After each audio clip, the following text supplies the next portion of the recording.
Rasionalisme. Secara etimologis, rasionalisme berasal dari kata bahasa Inggris rationalism.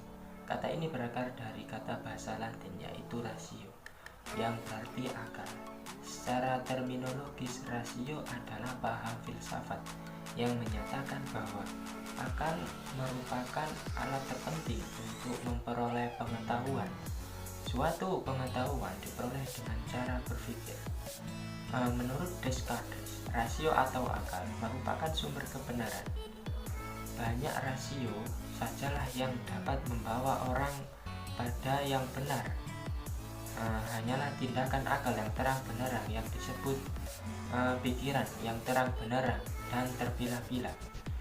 Disebut aliran rasionalisme karena aliran ini menganggap sumber kebenaran hanyalah rasio. Adapun pengetahuan indera dianggap sering menyesatkan.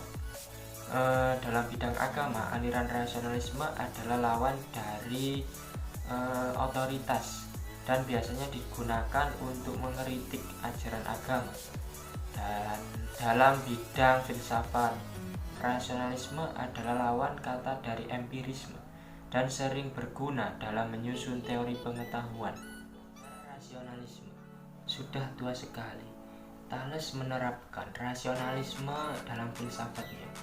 Ini dilanjutkan dengan jelas sekali pada orang-orang sofis dan tokoh-tokoh penentunya, yaitu Socrates, Plato, Aristoteles, dan juga beberapa tokoh sesudah itu.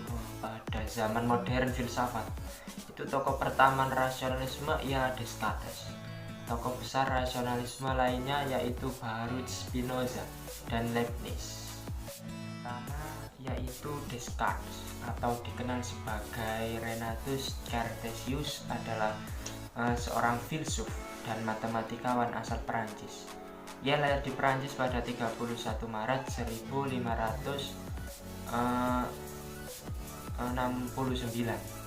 dan meninggal di Stockholm, Swedia pada 11 Februari 1650 di usia 53. Ia juga disebut sebagai bapak filsuf modern. Tak hanya itu, ia juga terkadang dipanggil penemu filsafat modern dan bapak matematikawan modern. Ia memiliki banyak sekali karya, tetapi karyanya yang terkenal adalah Discourse de Idées Méthode. Pada 1637, Descartes mempunyai misi untuk mendapatkan pengetahuan yang tidak dapat diragukan karena menurutnya semua ilmu itu merupakan pengetahuan yang pasti dan jelas. Dalam usahanya mencapai kepastian dan kebenaran mengenai pengetahuan, Descartes menggunakan metode dengan meragukan semua pengetahuan yang ada atau kesaksian. Ia meragukan segalanya, mulai dari pengalaman indrawi, fakta umum tentang dunia, hingga logika dan prinsip-prinsip matematika. Tetapi ia bukan benar-benar ragu, karena ia ragu itu untuk mencapai kepastian dan kebenaran tentang pengetahuan. Apa dapat diragukan kepastian atau kebenaran yang terdapat pada kesadaran? Inilah yang dipakai Descartes menjadi pangkal pikiran dan filsafatnya, dan yang akhirnya mengantarkan pada pernyataan cogito ergo sum, yang artinya aku berpikir maka aku ada. Filsafat Descartes banyak dipengaruhi oleh ilmu alam dan matematika yang berasas pada kepastian dan kejelasan, perbedaan antara yang benar dan perbedaan yang salah, sehingga Descartes menerima suatu kebenaran sebagai suatu hal yang pasti dan jelas, atau disebut sebagai kebenaran yang clear and distinct. Menurut Descartes, eksistensi pikiran manusia adalah suatu yang absolut dan tidak dapat diragukan. Walaupun pikiran mengenai suatu hal yang salah, pikirannya tertipu oleh ilusi atau halusinasi dan menjadi ragu-ragu tentang segalanya. Hal itu malah menjadi bukti bahwa pikiran itu memang ada.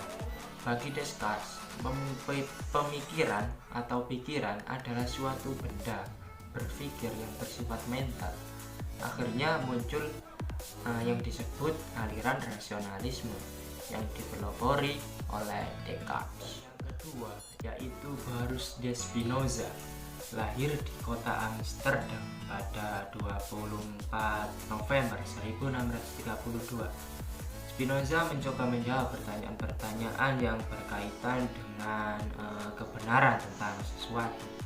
Sebagaimana pernyataan, apa substansi dari sesuatu? Bagaimana kebenaran itu bisa benar-benar yang terbenar? Spinoza ini menjawab dengan pendekatan yang juga sebelumnya dilakukan oleh Descartes, yakni pendekatan dedukasi matematis yang dimulai dengan meletakkan definisi aksioma proposisi itu. Spinoza memiliki cara berpikir yang sama dengan Descartes. Ia mengatakan bahwa kebenaran itu terpusat pada pemikiran dan keluasan. Pemikiran adalah jiwa, sedangkan keluasan adalah tubuh yang eksistensinya itu berbarengan. Yang ketiga, Leibniz pada tahun 1646 sampai 1716. Metafisika Leibniz sama-sama memusatkan perhatian pada substansi. Bagi Spinoza, alam semesta ini mekanisme dan keseluruhannya bergantung kepada sebab. Sementara substansi menurut Leibniz ialah prinsip akal yang mencukupi dan secara sederhana dapat dirumuskan, yaitu sesuatu harus mempunyai alasan. Bahkan Tuhan juga harus mempunyai alasan untuk setiap yang diciptakannya. Kita lihat bahwa hanya satu substansi, sedangkan Leibniz berpendapat bahwa substansi itu monad. Setiap monad berbeda-beda dari yang lain, dan Tuhan adalah pencipta monad.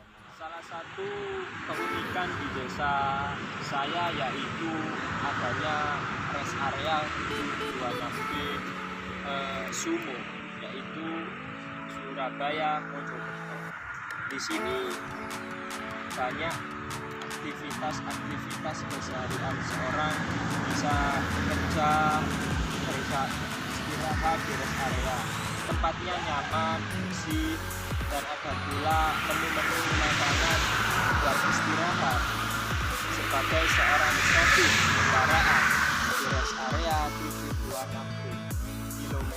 Di sini juga ada tempat kehabisan BBM, bisa mengisi ulang. Di sini fasilitas juga nyaman dan bersih, tentram. Ada lain tempat peristirahatan, yaitu kopi kenangan. Di sini bisa kita ngopi-ngopi kalau ada acara-acara buat teman-teman. Dan juga lagi ada tempat peribadahan, masjid atau enggak. Cukup sekian, terima kasih. Apabila ada kesalahan, mohon maaf. Assalamualaikum warahmatullahi wabarakatuh.